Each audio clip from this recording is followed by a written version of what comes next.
हरे कृष्ण जय द्वारकाधीश। श्रीमद् भगवद गीता अध्याय 18 श्लोक नंबर 25।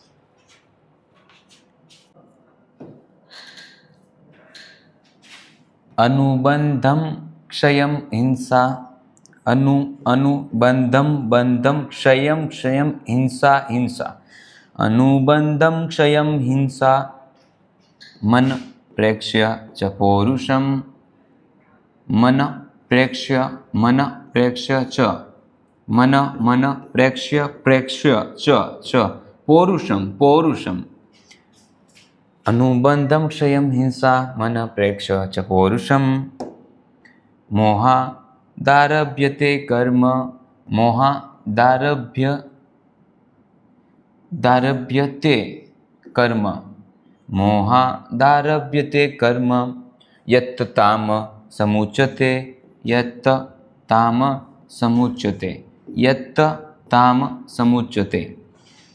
मोहादारभ्यते कर्म यत् ताम समुच्यते अनुबंधम क्षयम हिंसा मन प्रेक्ष्य च पौरुषम मोहादारभ्यते कर्म यत् ताम समुच्यते अनुबंध क्षयम हिंसा मन प्रेक्ष्य च पौरुषम मोहादारभ्यते कर्म यत् ताम समुच्यते। अनुवाद જોઈએ। જે કર્મ મોહવશ શાસ્ત્રોક્ત આદેશોની અવગણના કરીને ભાવિ બંધનની પરવા કર્યા વિના હિંસા કે બીજાને દુઃખ આપવા માટે કરવામાં આવે છે તે તામસી કહેવાય છે કર્મ। ઓકે, તામસી કર્મની વ્યાખ્યા આપેલી છે અહીંયા।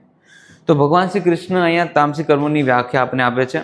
ભગવાન શ્રી કૃષ્ણ કહે છે એવું કર્મ જે મોહવશ, જેમાં આપણે મોહ હોય એવું કર્મ શાસ્ત્રોક્ત આદેશોની અવગણના કરીને, શાસ્ત્રોક્ત આદેશો જે શાસ્ત્રોમાં વર્ણન કરેલું છે કે આ કાર્ય કરવું જોઈએ, આ કાર્ય ન કરવું જોઈએ, પણ એ કર્મ, આ જે કર્મ છે એની વિપરીત, જે કરવું જોઈએ કર્મ એ નહીં કરે અને જે ના કરવું જોઈએ એ કર્મ કરશે, એવું કર્મ અને ભાવિ બંધનની પરવા કર્યા વગર, અત્યારે આપણું જે ભવિષ્ય છે વર્તમાન ઉપર આધારિત છે, તો અત્યારે જે આપણે કર્મ કરશું આગળ જતા ભવિષ્યની અંદર, ભાવિની અંદર આપણે એનું રિએક્શન, એ કર્મનું જે ફળ છે ભોગવવું પડશે। તો એની ચિંતા કર્યા વગર, લોકોને ચિંતા નથી કે આપણે જેમ કરો બસ જે થાય જોયું જશે, એવું નહીં। જે શાસ્ત્રોમાં લખેલું છે એને અનુસરીને કર્મ કરવું જોઈશે, જેથી આગળ જતાં આપણે કોઈ પ્રોબ્લેમ નહીં થાય। એટલા માટે ભાવિ બંધનની પરવા કર્યા વગર જો ખરાબ કર્મ કરશું, શાસ્ત્રો મુજબ જો કર્મ કરવા નહીં આવે તો આપણે બંધનમાં ફસાઈ જશું અને એ કર્મ બંધનના ફળ આપણે ભોગવા જોશે, આપણે કષ્ટ ભોગવવું જોશે। હિંસા કે બીજાને દુઃખ આપવા માટે કરવામાં આવશે, બીજાને દુઃખ આપવા માટે અથવા હિંસા ઉપર મન કર્મ વચનથી કોઈને તકલીફ પહોંચાડવી એ હિંસા છે। કોઈ એમ કે કોઈને મારવો એ જ હિંસા છે એવી રીતના નહીં। કોઈને તમે બોલીને પણ તકલીફ પહોંચાડો છો એ પણ એક પ્રકારની હિંસા છે। તો મન કર્મ વચનથી કોઈને તમે તકલીફ પહોંચાડો છો તો એક હિંસા છે। તો કોઈના ઉપર હિંસા અથવા તો દુઃખ આપવા માટે કોઈ વસ્તુ કરવામાં આવે છે, કોઈ કાર્ય કરવામાં આવે છે, તો એવું કાર્ય, એવું જે કર્મ છે એને કહેવામાં આવે છે તામસી કર્મ। તો અહીંયા ભગવાન શ્રી કૃષ્ણ છે તામસી કર્મની વ્યાખ્યા આપે છે। એવું કર્મ જે મોહવશ કરવામાં આવે છે, જે શાસ્ત્રોની અંદર આદેશ આપેલા છે એનાથી ઊંધું કરવામાં આવે છે, ઉલટું કરે છે, અને ભાવિ બંધન, જે કાર્ય કરવાનું છે એનાથી ભવિષ્યમાં જે થવાની વસ્તુ છે એની ચિંતા કર્યા વગર કરવામાં આવે છે, બીજા લોકોને દુઃખ પહોંચાડવા માટે અને હિંસા કરવા માટે, બીજા ઉપર હિંસા કરવા માટે કરવામાં આવે છે। તો આવું જે કર્મ છે એ કર્મને ભગવાન શ્રી કૃષ્ણ કહે છે તામસી કર્મ કહેવાય। બરોબર, જોઈએ નેક્સ્ટ શ્લોક।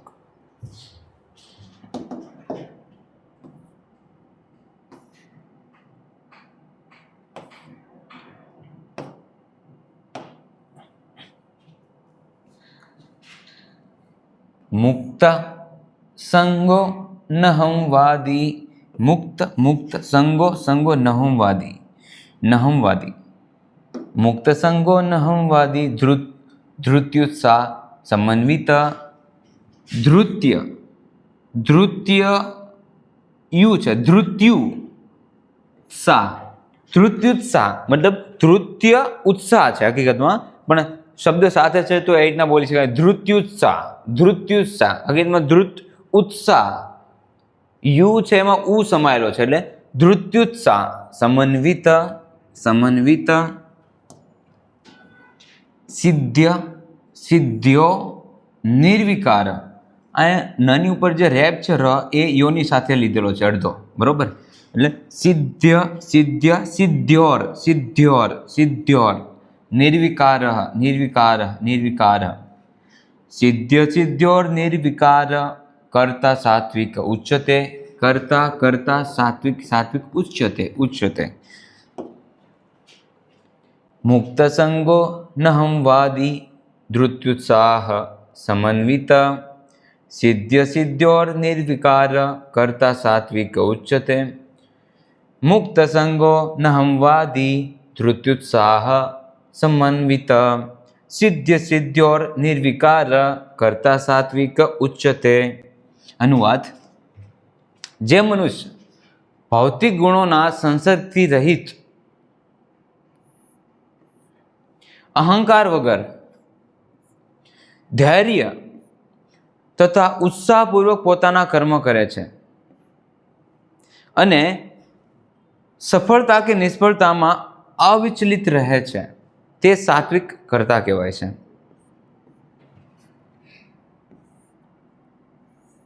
તો ભગવાન શ્રી કૃષ્ણ અહીંયા સાત્વિક કર્તાની વ્યાખ્યા આપે છે કે સાત્વિક કર્તા કોને કહેવાય.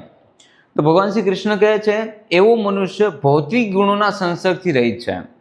ભૌતિક જે ગુણો છે, સત્વગુણ, રજોગુણ, તમોગુણ છે, એના પ્રભાવથી રહિત છે, એનાથી વિમુક્ત છે અને અહંકાર વગર, પોતાની અંદર મિથ્યા અહંકાર નથી, એનામાં ધૈર્ય છે અને ઉત્સાહપૂર્વક કર્મ કરે છે, તેમજ સફળતા કે નિષ્ફળતામાં અવિચલિત રહે છે, ન્યુટ્રલ, તટસ્થ.